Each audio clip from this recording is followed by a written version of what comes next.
Υποφέρεις από πανάδες? Πάμε να δούμε τι μπορείς να κάνεις. Καταρχήν, οι πανάδες οφείλονται σε χρωστικές των μελανοκυτάρων, καθώς αυτά συσσωρεύτηκαν σε αυτή την περιοχή είτε λόγω του ήλιου, είτε λόγω σε λάθος χρήση ρετινόλης, είτε σε κάποιο λέιζερ στο οποίο έκανες fractional κλπ.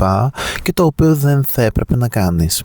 Επομένως, τι μπορώ να σου προτείνω όσον αφορά στις πανάδες? Καταρχήν, τον ορό της Ordinary, τον Caffeine Solution, τον οποίο μπορείς να βάζεις τοπικά καθημερινά, τουλάχιστον 2 φορές την ημέρα. Φυσικά μπορείς να χρησιμοποιήσεις και το κατακάθι του ελληνικού καφέ. Αν θέλεις να είναι έτσι πιο παχύρευστη η μορφή του, μπορείς να το χρησιμοποιήσεις μαζί με μέλι, το οποίο μπορείς να το τοποθετήσεις στην πανάδα, να το αφήνεις για τουλάχιστον 10-15 λεπτά και έπειτα να το αφαιρείς με ένα απλό ξέπλυμα με νερό. Το άλλο που μπορείς να κάνεις είναι να μην χρησιμοποιείς laser και να το χρησιμοποιήσεις παραδείγματος χάρη fractional μόνο σε εξειδικευμένο πλαστικό χειρουργό ή δερματολόγο, και ο οποίος θα σου δείξει αποτελέσματα και από άλλους του ασθενείς.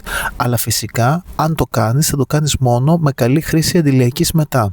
Τέλος, αυτό που μπορείς να κάνεις είναι, εάν τοποθετείς προϊόν ρετινόλης, ρετινάλης ή τρετινοίνης, τότε να χρησιμοποιείς ένα πολύ ισχυρό αντιλιακό. Τα καλύτερα αντιλιακά της αγοράς είναι σίγουρα το Ανθέλιος της Lagos Posay, το SPF 50+, καθώς και το Beauty of Joseon με τα προβιωτικά SPF 50+.